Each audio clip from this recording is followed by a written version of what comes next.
Zakkanti nagaan keenya sinaa dhaqqabu jecha odeeffannoo biyya keessaa fi biyya alaa argachuudhaaf YouTube chaanaalii keenya Oromummaa Tube jedhu subscribe like share gochuu hin dagatinaa kallattiin gara oduu ijoottan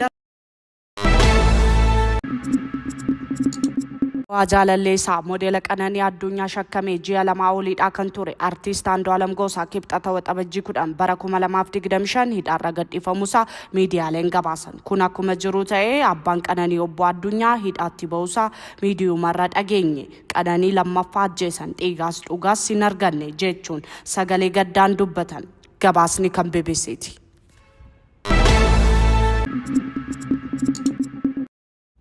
Ibsa Ejjennoo Kookasi paartiiwwan mormitoota dhimma adeemsa marii biyyaalessaa fi filannoo dhufuu ilaalchisee kenname.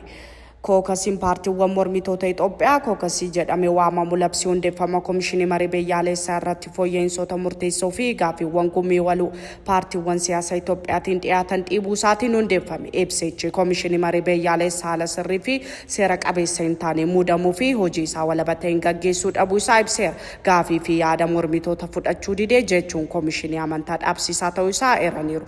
Boordii filannoo biyyaalessaa loogii fi paartii mootummaa deeggaruu irra jiru filannoo walabaa fi sirrii gaggeessuu hin danda'u jechuun haala siyaasaa nageenyaa fi dinagdee yeroo ammaa keessatti filannoon gaggeeffamuu hin danda'u jedhe. Dabalataanis ibsi Kookasiin biyyattii keenya karaa cittoorra fanxoo dabaluu kana keessa baasuuf adeemsa funyoo wal hidhaa isa barame sana irraa haa baanu hidha saasaa cabsinu jechuun waamicha dhiyeessa. Kanaafis qaamoleen dhimmi ilaallatu hundi uummanni filatu falmitoonni mirga dhala namaa fi deemokiraasii miidiyaan dhaabbilee mootummaa hin taane biyyoota michoota dhimma kana dammaqinaan akka hordoftanii fi sodaan keenya dhugaa akka hin taane uummata Itoophiyaa cinaa akka dhaabbattan waamicha keenya dhiyeessina jedha.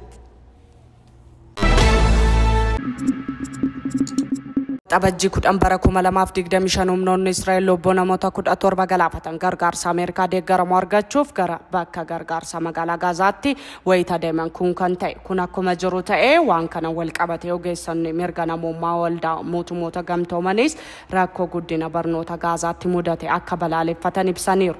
Mana barumsaa fi yuunivarsiitiilee parsantii 80 ol miidhamanii yookaan caccaban barattoota fi barsiisota 5,800 ol ajjeefamanii jiru. Tarkaanfii fi karoora qabeessa ta'een bu'uura barnoota irratti fudhatame kanaan barattoota 600 fi 25,000 ol barnoota irraa hafanii jiru. Gabaasni kan gaardiyaaniiti. Biyyoonni shanan Awustiraaliyaa, Kaanaadaa, Niwuziilaandii fi Noorweey ministeerota Isreal lama irratti adabbii labsanii jiru. Sababni isaa immoo dhaamsa jeequmsa kakaasuu fi gochoota farra Filisxeen isaan deeggaranii fi kun akkuma jiru ta'ee mootummaan Isreal gochi kun sobaa fi nama xiqqeessu jechuun mormee jira. Gaardiyaaniitu gabaase. Nu dhaggeeffachaa nu waliin waan turtaniif guddaa galatoomaa isiniin jecha odeeffannoo biyya keessaa fi biyya alaatiin amma walitti deebinutti nagaan nuuf tura.